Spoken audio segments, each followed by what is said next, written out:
电视剧版的《庆余年》和《雪中悍刀行》因为都是由演员张若昀主演的，剧中的范闲和徐凤年都属于各种开挂，不管是父亲还是母亲，七大姑还是八大姨，但凡带点关系，不是权倾朝野就是武功盖世。而且除了背景相似，两人的修炼也是一路上有高人指点。那么今天乐风就来跟大家聊聊范闲和徐凤年的实力差距以及后台比较。相信看过这两部作品的朋友，对于范闲和徐凤年都有一定的了解。如果单论武力值，那么徐凤年可以甩范闲好几条街，毕竟一个武侠男主怎么可能和一个修仙男主进行比较呢？咱先不说徐凤年在找小地瓜的时候一刀劈了一座城，就是最后的两蟒大战，徐凤年的存在就已经不属于普通武侠作品男主的范畴了，所以范闲必然是打不过徐凤年的，更别说还是一个九品实力，即便是晋升到大宗师的境界，在庆余年作品的设定中，那也只是一个人类呀。而徐凤年的境界就是陆地神仙，境界的逼格上不在一个档次。那么问题来了，如果范闲加上巴雷特再加上五竹，又能否和徐凤年进行一战呢？其实如果五竹加入战局，说法就不一样了，毕竟先进文明跟修仙者的对碰，那肯定是看点十足啊。如果距离足够远的话，范闲手持巴雷特，完全可以在徐凤年还没发现他的时候一枪就崩死他。即便是陆地神仙，徐凤年那也是血肉之身，这巴雷特一枪就算是不死也是重伤级别。而五竹的存在就更为离谱了，论速度和力量上，他都是顶尖的存在，还会不断的学习自我进化。更重要的是，五竹的镭射眼是能够秒天秒地秒空气的设定啊！只要五竹自身的能量足够，用镭射眼灭掉一座城也是完全可以的。那么徐凤年的战力有多强呢？北莽气运的陆地天人，真武大帝真身，众多杀招在手的徐凤年就一定会输吗？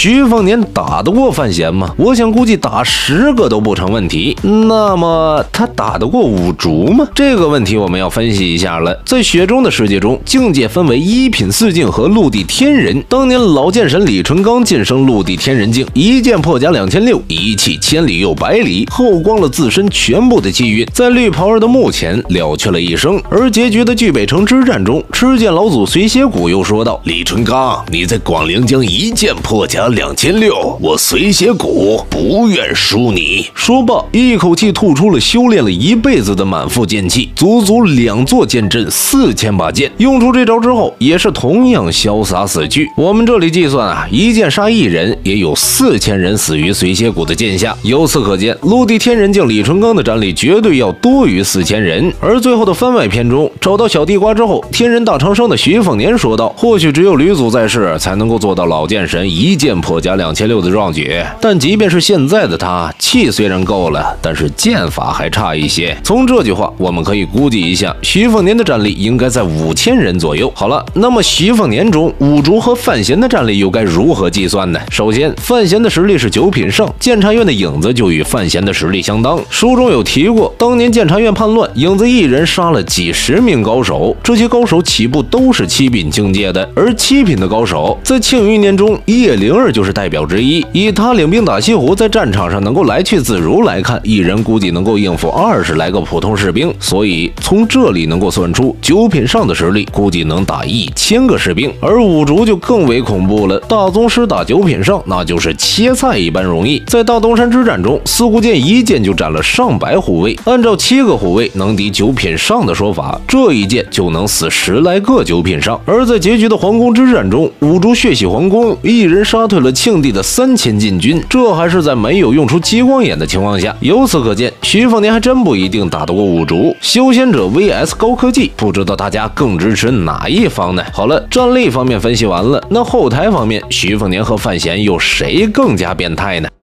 同样是张若昀出演的角色，那么徐凤年和范闲他们的人物背景谁更变态呢？我们先来说说范闲这边，因为老妈是叶青梅，所以他有着不少义父的存在，其中庆帝这个大宗师就是范闲的亲爹，陈萍萍和范建都是范闲的义父，林若甫是他的老丈人，北齐皇帝战斗斗还是他孩子的妈，司顾剑、苦荷都是因为叶青梅的原因卖范闲很多的面子，不仅是一味的拉拢，还又送徒弟又送秘籍的，这也就导致了范闲仅凭一己之力在在庆余年的世界中混得风生水起。不过徐凤年这边也不差呀，他的老爸徐骁在他还不知道在哪儿的时候，就给他找了一个身为北莽女帝的小妈。但凡徐凤年喊上一声小妈，哪儿还有拓跋菩萨什么事儿啊？而徐骁一路上还给徐凤年培养了不少死士，更是招揽了众多的高手，最后都留给了徐凤年，为自己这个儿子保驾护航。作为母亲的吴素，同样是给徐凤年安排了不少自己亲自培养出的几位死士，保护着徐凤年，还顺带给徐凤年安排了个老舅邓太阿。这旧帮义次也不是说说而已，在李淳刚死后，帮助徐凤年最多的就是邓太阿了。另外还有身为吕祖转世的大姐夫洪喜相，西楚公主是他的丫鬟，敦煌城城主也是丫鬟，后面还给他生了个女儿。地仙以下我无敌，地仙之上1换1的半步武圣徐彦兵，在徐骁死后也跟随在了徐凤年的身边。单论人数上和背景的差距，徐凤年再度甩了范闲好几条街。不过范闲所拥有的背景之后，便是雪中江湖中不存在的那些高科技呀，一个高科技也能顶得过不少强者了吧？如果真有这俩人在一起对战的同人，不知道会是一副什么样的画面呢？修仙者 vs 高科技，不知道大家更支持哪一方呢？欢迎大家在下方留言互动。